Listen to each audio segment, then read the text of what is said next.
નવસારીના સફેદ સંગેમરમરથી નિર્મિત સ્વામિનારાયણ મંદિર નૂતન વર્ષના પ્રારંભે ભવ્ય અન્નકૂટોત્સવ યોજાયો। ચોમાસામાં પકવેલા અનાજ પ્રથમ ભગવાનને અર્પણ કરવાની અનોખી પરંપરા। સ્વામિનારાયણ ભગવાનને 1595 વાનગીઓનો અન્નકૂટ ધરાવાયો। આ પરંપરા ભગવાન શ્રી કૃષ્ણ થકી ઇન્દ્રના અહંકારને તોડી ગોવર્ધન પૂજા શરૂ કરવાના દ્વાપર યુગના પ્રસંગ સાથે પણ જોડાયેલી છે।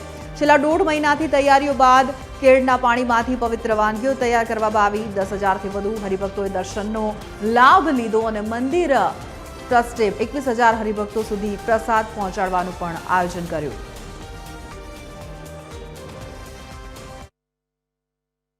बीएपीएस संस्थाना तमाम मंदिरों में नूतन वर्षे भगवान समक्ष विशिष्ट वानगीओनो अन्नकूट खूब भावथी भगवान धरावता होय छे अने आखा दिवस दरमियान भक्तो आ अन्नकूटना दर्शन करता होय छे। बीएपीएस स्वामीनारायण मंदिर नवसारी खाते पण आज आ सुंदर आयोजन थयुं छे, जेमां नवसारीना तमाम मानवंता मेहमानोए पण हाजरी आपी आ उत्सवनो लाभ लीधो छे।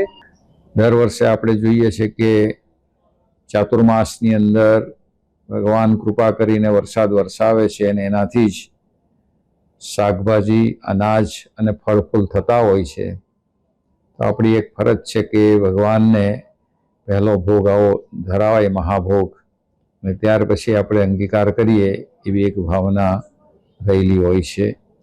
भगवान स्वामीनारायण वखतथी आ अन्नकूट दरेक मंदिरों करवामां आवता होय छे अने परम पूज्य महंत स्वामी महाराज एमनी पण आज्ञाथी आ अन्नकूट अत्रे करवामां आव्यो छे।